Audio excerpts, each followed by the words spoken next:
हो गाइस ल आजको मिति 2083 साल जेठको 30 गते प्रत्येक शनिबार धनपुरी युवा समाजद्वारा आफ्नो गाउँ आफै सफा बनाऊ भन्ने उद्देश्यका साथ हामीले यस धनपुरीवासी एक भई आफ्नो गाउँ आफै सफा गरौँ राखौँ भन्ने उद्देश्यका साथ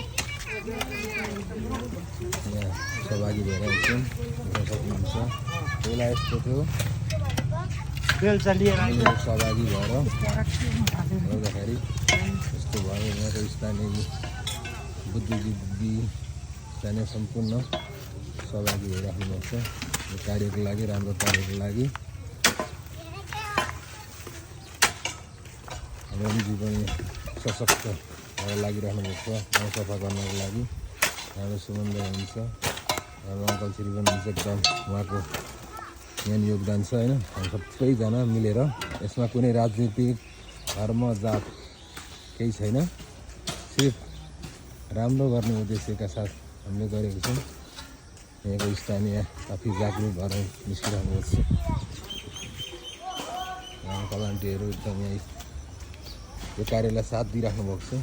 हामी त जस्तो एउटा सचेतना गर्ने काम मात्रै हो, यहाँ मुख्य उद्देश्य चाहिँ यहाँको स्थानीय आफै जागरुक हुन्छ है भने चाहिँ जस सचेतना जगाउनु मात्रै हो। यहाँ हेर्नु सक्नुहुन्छ यस्तो फोहोर थियो, हामीले सफा गरेर जस्तो यहाँ यस्तो बुढो मान्छे पनि साथ दिइराख्नुपर्छ हामीलाई। यसमा हाम्रो कुनै राजनीतिक पार्टी यस्ता प्रचार हुने छैन।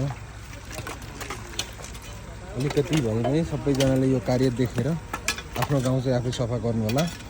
हामीले जस एउटा एकदम दाइ हुन्छ आन्टी, कृपया यसलाई कमेन्टमा बङ्गाई टङ्गाई नगरिदिनु होला। हाम्रो यसमा कुनै उद्देश्य लुकेको छ त दाइ, कुनै जात धर्म भाषा कुनै लुकेको छैन होइन। निस्वार्थ आफ्नो गाउँ आफै बनाऊँ भन्ने उद्देश्य हो।